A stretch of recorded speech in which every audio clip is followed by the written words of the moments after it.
friends, Jeff here, and welcome to my corner, and welcome to the all-new Jeff V's Corner Store Studio. Now, what is it all about, the Corner Store Studio? Well, it's going to be a series of videos that I'm going to dedicate to one project, and like the hat, you can tell it's going to be about the B-17. Now, a lot of you are going to say, there he goes again with his B-17, but this time it's going to be a little bit different, and again, I started this project about 2 years ago. You can still pull those videos up. I think it's like 2 or 3 videos out there where I already started building the kit, or at least did some alterations to it. But then I got a little bit burned out, not because necessarily that the B-17 was pushed on the side, but I ran into a couple of obstacles that I had to overcome before I could continue. I was waiting for some parts. I also was looking into making a base. So now that's all behind us, and I picked up the project again, and we're going to do this from start to finish. Now, I'm going to show you a few things. The first part, like this part, is going to be about the idea that I have to put this B-17, this crashed landed B-17, onto a diorama. So I prepared a few things already. I have the concept already ready to look into. So let me show you real quick what I did so far, and then I'll tell you about the whole concept that I'm going to do, and how it's going to look from start to finish. Plus, on top of it, it's going to be a long, drawn out build. Of course, the B-17 1/32 scale is not really a small little kit. Plus, I'm going to do so many alterations to it, so many accessories that I'm going to adapt into it, and of course there is also the base. So let's not lose any more time. Let's go next door. Unfortunately, I had to invade my wife's crafting area, and she was so nice to give me a little table and put me in a corner. So that's where I'm going to construct the whole diorama. On top of that, the diorama is going to be 3 feet by 3 feet, so it's impossible to do this in this small room. I will build my pieces here, but then I will transfer it to the other room. So let's go there, and I'll explain what the whole idea is, and then we'll move on. Again, it's going to be a long, drawn build. It's probably going to be maybe 20 or 30 chapters, I don't know. But again, we're back on the game. We're back in position. So let's do this. This time, I'm going to finish it. So here we are. This is what I've done so far. As you can tell by the size, it's pretty big. As I mentioned, it's 3 feet by 3 feet, so not all that small. Now, the diorama, the base was constructed out of, I bought like 2 by 2 oak posts. I bought 4 of them, and you can buy these at Home Depot or Lowe's, and they're about $10 a piece, but they're oak and they're 3 feet long, so that already was what I wanted. So then I cut the corners in an angle and glued and made a frame out of it. In the middle, I made a framework, and then on top of that I put like a plywood board that I cut to size. Now, the plywood itself, it's not regular plywood. I spent a little bit more money because it's the plywood that doesn't really warp. I think it's MDF board, or I forgot the specification, but it's the one. It's a better quality 3/4 of an inch plywood that does not warp as much, or has not a tendency to warp. So that was it for the base. And once I got the base, I got more and more energized. And then I started talking, or thinking at least, about the story. What am I going to do? Now, the mistake that most of us modelers make is we make it too complicated. You know, we overthink a lot of stuff. At least myself, I overthink a lot of stuff sometimes. And then once you execute it, it just doesn't look right. Now, the secret of a good diorama is to bring the focus to the main object, in this case the plane. So I didn't want to get too much distraction away from the plane, but I didn't want to make it too simple either. I could have easily chosen the easy way out and just drop it in a pasture and get it done, or get it over with. But I wanted to do at least a little bit of kind of a storytelling in it. And I also liked the environment around a railroad. So I thought, well, I can combine the two. So what I did is I scratch built part of a railroad somewhere in Germany. I got like a German semaphore here, which, by the way, this is a story by itself. This is from Mini Art. It's 1/35 scale, but it will work fine but this was really hard to put together. So I'll talk a little bit more about this when we get that far. But the railroad here was, first I put like a piece of foam down, construction foam.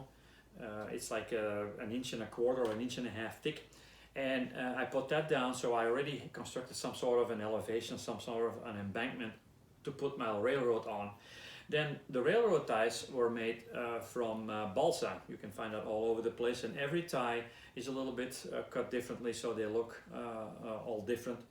And then the rails itself, I scratch built. I glued some plastic sheet on top of each other, put some putty on there, sanded it. Took me a long time to get one, and then I just made some copies. Same thing what I did with the base plates. I looked up the base plates that were used back in the era. So I made a couple, and then I reproduced those. So I had several, and then I just glued them on there. And I'm going to use pumice, Vallejo pumice, for the whole thing, because I think that's the one that you can mold the best, and it's also the pebbles, let's say, they're about the right size. So I'm going to go with that. And I'm going to cover the whole thing, but I'm going to do it in sections. I'm not going to do the whole base at once because that's too much, and by the time you get on the other side, this side might be dry up or be drying, and then create some more problems. So I'm going to do this in sections, which on the other hand will also give me the opportunity to put my mind, go back and forth between the plane building or the scratch building of the plane, and then work on the diorama. So that will keep me at least, or at least prevent me from being burned out. So that's what I got so far. Also here you will see I'm going to create a little pond. In the original concept of the whole diorama was that I was supposed to get like a ditch somewhere, but then I thought, well, if I can create a little pond on the side, and I can do some foliage there or some debris in the water, that also gives it a nice kind of a dramatic sphere or atmosphere. So that's what I'm going to do. And then of course here the crew is going to be all gathered. The story is that they crash landed, they all made it, nobody dies. It's going to be somewhat of a happy ending eventually. I don't know if they're going to be made POW or if you're going to try to escape, but back then when you were shut down over Germany, especially in the middle of the war, there was not much chance to get away with it. Some of these guys, they spent some time in the field, but then eventually they were caught and ended up in a stalag somewhere in Germany. So, but again, we'll figure that out when we get that far. I started sculpting my own figures. Some I converted, the other one I made from scratch. And I already am done with about 3 or 4 of them, so I need to do at least 5 or 6 more. But that's also during the build, I will do that. But that's about it. Again, it's been quite a trip. It's took a lot of energy, took a lot of thinking, a lot of trying, and now that we got that far, there is no way back. I have to finish this. I promised everybody I have it ready by the Nationals in Vegas. Hopefully that all COVID-19 is gone by then, and we can all congregate in Las Vegas and have a good show.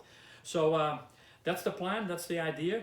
I will come back in the next chapters. As I mentioned in the beginning of the video, this is going to be several chapters. I don't know how many. It could be 20, it could be 30, it could be even more. But I'm going to do it step by step. I'm also going to show whatever I do step by step, so you guys can follow this from beginning to end. But that's the plan. Really excited about it.